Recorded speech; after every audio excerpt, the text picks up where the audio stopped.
डोंगरलाल गाव हे राज्याच्या सीमेजवळील डोंगराच्या माथ्यावर 45 हेक्टर जमिनीवर वसलेले आहे.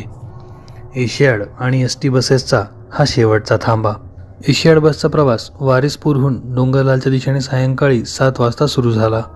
बसमध्ये एकूण 11 प्रवासी होते. रात्री 8च्या सुमारास बस महामार्गावर पोहोचली. ते रात्रीच्या जेवणासाठी 20 मिनिटे रस्त्याच्या कडेला असलेल्या ढाब्यावर थांबले आणि पुन्हा प्रवास सुरू केला. रात्र थंड होती. वातावरण ढगाळ होते. ढगांआडून वेळोवेळी चंद्र दिसत होता.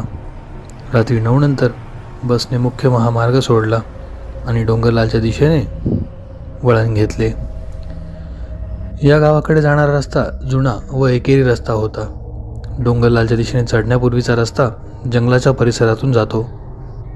जंगलाच्या परिसरातून प्रवास हा अवघड होता. अर्ध्या तासानंतर डोंगराची चढण सुरू झाली. ड्रायव्हरने बस लो गिअरवर वळवली. चढण थोडीशी खडी होती. रस्ता दुमडला आणि वरच्या दिशेने वळाला. ड्राईव्ह मंद होती.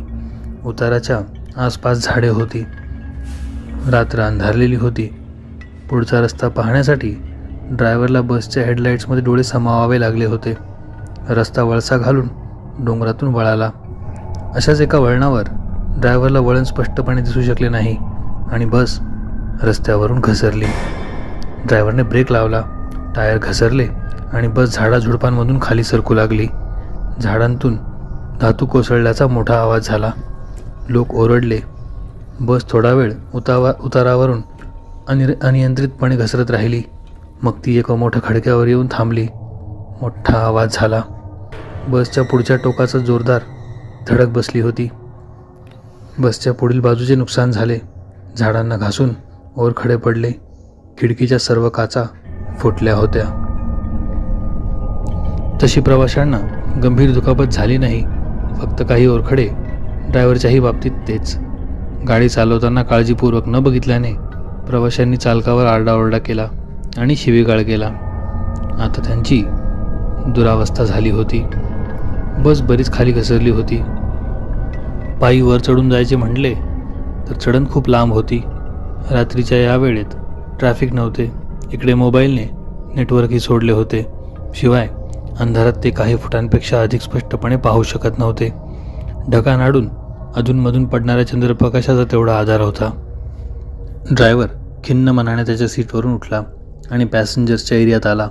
पहिल्या पॅसेंजरच्या सीटच्या डोक्यावर असलेल्या फर्स्ट एड टूल किटमधून त्याने किट काढली. त्याने सर्व पॅसेंजर्समध्ये ते फिरवली. सर्वांनी आपापले प्राथमिक उपचार त्यातून करून घेतले. त्यानंतर बसमध्ये खाली उतरून ड्रायव्हर बसचे काय काय नुकसान झाले आहे ते पाहू लागला. ते सर्व पाहून बसमध्ये चढत असताना अचानक ड्रायव्हर ओरडला. एका बिबट्याने ड्रायव्हरचा पाय धरला होता. जंगल भाग असल्यामुळे इथे वन्य प्राणी असणं साहजिकच होतं. त्याने ड्रायव्हरला खाली खेचले. त्याच्या हातातून टॉर्च पडला. बिबट्याने ड्रायव्हरला दूर गवतामध्ये ओढत नेले. प्रवासी घाबरले. त्यांनी बिबट्याला घाबरवण्यासाठी मोठ्या मोठ्याने आरडाओरडा आणि किंकाळ्या फोडल्या, पण त्याच्यावर काहीच प्रभाव झाला नाही. काही वेळाने ड्रायव्हरचे किंचाळणे थांबले. बिबट्या इतक्या जोरात ओरडला की आता सर्व प्रवासी गप्प झाले. बिबट्याने ड्रायव्हरला गवताच्या उतारात ओढल्याचा आवाज आला आणि सर्व काही शांत झाले.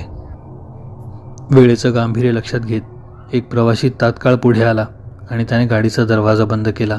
सर्व घाबरले. आपापसात कुजबुजत ते बोलत होते. त्यांनी ठरवलं की सर्वांनी हात धरून हा रस्ता गाठायचा. वरपर्यंत पोहोचणे त्यांना खूप गरजेचे होते. वर पोहोचल्यानंतरच एखादी लिफ्ट त्यांना मिळू शकली असती. सर्वांनी आपापल्या फोनची टॉर्च सुरू केली. त्यांना असे वाटत होते की आपण जर सर्वजण एक सोबत राहिलो तर बहुधा बिबट्या आपल्यावर हल्ला करणार नाही.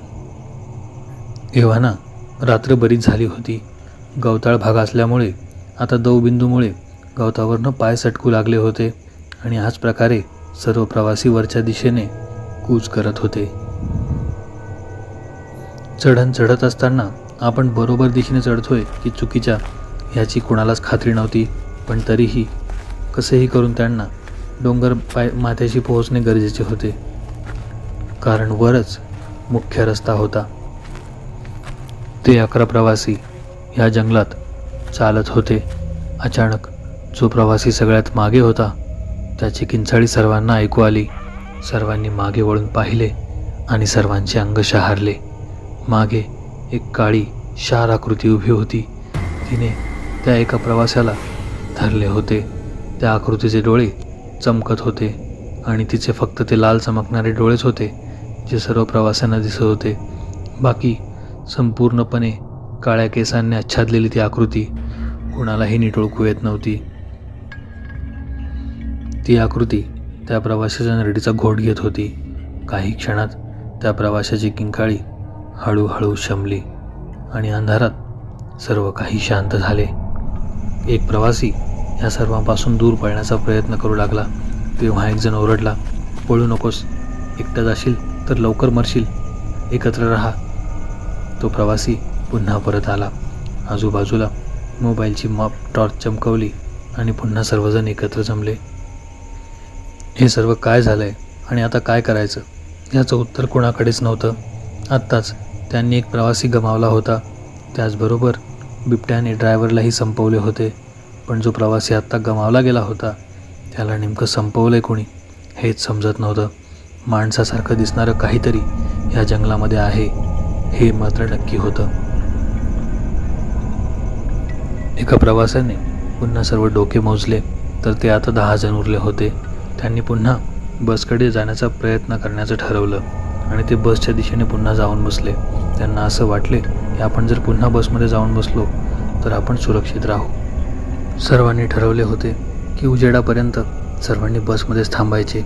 बसच्या दिशेने जात असताना त्यांना अचानकच इंधनाचा वास येऊ लागला. त्यांना समजले की याच दिशेने कुठेतरी बस आहे. ते जसे बसच्या जवळ गेले तसे त्यांनी पाहिले की एक केसाळ आकृती समोर उभी होती. एखाद्या लांडग्याप्रमाणे दिसणारी ती आकृती 2 पायांवर उभी होती.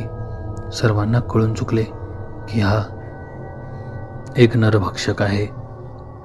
ते 10 प्रवासी त्या नरभक्षकाकडे एकटक पाहत होते. त्यांना सुचत नव्हते की आता काय करावे. तो नरभक्षक एक पाऊल त्यांच्या जवळ येत होता. तेवढ्यात एका प्रवाशाने असं काहीतरी केलं जे त्याने करायला नको होतं. त्याने जवळ असलेल्या एक मोठा दगड हातात घेऊन त्या प्राण्याच्या दिशेने भिरकावला. तो दगड सरळ त्याच्या छातीवर जाऊन लागला आणि एक मोठी किंकाळी त्या प्राण्याने फोडली. त्या प्रवाशाच्या या मूर्खपणावर सर्वजण चिडले होते आणि सर्वांना माहीत होतं की आता काहीतरी अघटित घडणार आहे. त्या नरभक्षकाने त्या माणसावर झडप घेतली आणि त्याच्या गालावर एक जोराचा पंजा मारला आणि त्याच्या मानेवर त्याने आपले सुळे रुतवले आणि एक जीवघेणी किंकाळी संपूर्ण परिसरात पसरली. सर्व प्रवाशांना आता कळून चुकले होते की हा नरभक्षक सहजपणे आता आपली शिकार करू शकतो. दुसऱ्या दिवशी सकाळी त्या हरवलेल्या बसचा शोध घेत पोलीस जंगलामध्ये फिरू लागले. सलग 2 दिवस त्यांचे ऑपरेशन सुरू होते आणि शेवटी त्यांना काही प्रवासी जंगलामध्ये आढळले. जेव्हा त्या प्रवाशांकडे विचारपूस करण्यात आली तेव्हा ते एखाद्या मानसिक रोगाप्रमाणे बोलू लागले आणि त्यांनी काही नरभक्षक जंगलामध्ये फिरताना पाहिले आहेत असं सांगू लागले. पण ह्या सर्व गोष्टींवर विश्वास ठेवणे पोलिसांसाठी अशक्य होते. पोलिसांनी आपले सर्च सुरूच ठेवले आणि ते त्यांनी सांगितलेल्या त्या नरभक्षकांचा शोध जंगलामध्ये घेत होते. काही दिवस असेच गेले. त्या जंगलामध्ये पोलिसांना काही मानवी हाडाचे सांगाडे सापडले होते. यावरून हे सिद्ध होते की कोणीतरी या माणसांना संपवले आहे, कारण 2-3 दिवसामध्ये कोणत्याही मानवाच्या शरीराचा सांगाडा होणे शक्य नाही. बहुधा हे खरंच एखाद्या नरभक्षकाचे काम आहे असे पोलिसांनाही वाटू लागले. शेवटी पोलिसांनी आपले काही पोलीस डॉग्स त्या जंगलामध्ये सोडले. शेवटी त्या कुत्र्यांनी नरभक्षकाच्या 2 पिल्लांचा शोध घेतला. 2 लहान लहान मुलं त्यांना दिसले जे शरीराने अजिबात मानव वाटत नव्हते. फक्त ते 2 पायावर चालत होते, पण ते जणू 2 लांडगेच होते.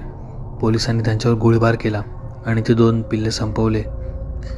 जेव्हा शास्त्रज्ञांनी त्या सर्व पिल्लांवर रिसर्च केली तेव्हा त्यांना समजले की जरी हे मानवाप्रमाणे दिसत आहेत तरी हे मनुष्य नाही. त्यांच्या प्रजातीची कुठलीही खूण शास्त्रज्ञ सापडू शकले नाही. शेवटी सरकारने या सर्व गोष्टीला गुपित ठेवण्याचे ठरवले. 3-4 दिवसानंतर वृत्तपत्रात एक बातमी आली. मृत प्रवासी आणि ड्रायव्हरची बातमी आली. बातमीत असेही म्हटले होते की बेपत्ता प्रवासी सापडले आहेत आणि स्थानिक रुग्णालयात त्यांना दाखल करण्यात आले आहे आणि त्यांना मानसिक जबर धक्का बसला आहे. परंतु त्या 3 नरभक्षकांबद्दल आणि कुठल्याही इतर गोष्टींबद्दल वृत्तपत्रात काहीही लिहिले नव्हते. खरी गोष्ट जनतेला कधी कळूच शकली नाही. प्रवासीसुद्धा त्याबद्दल गप्प आहेत. पण आता ही गोष्ट तुम्हाला नक्कीच माहीत आहे.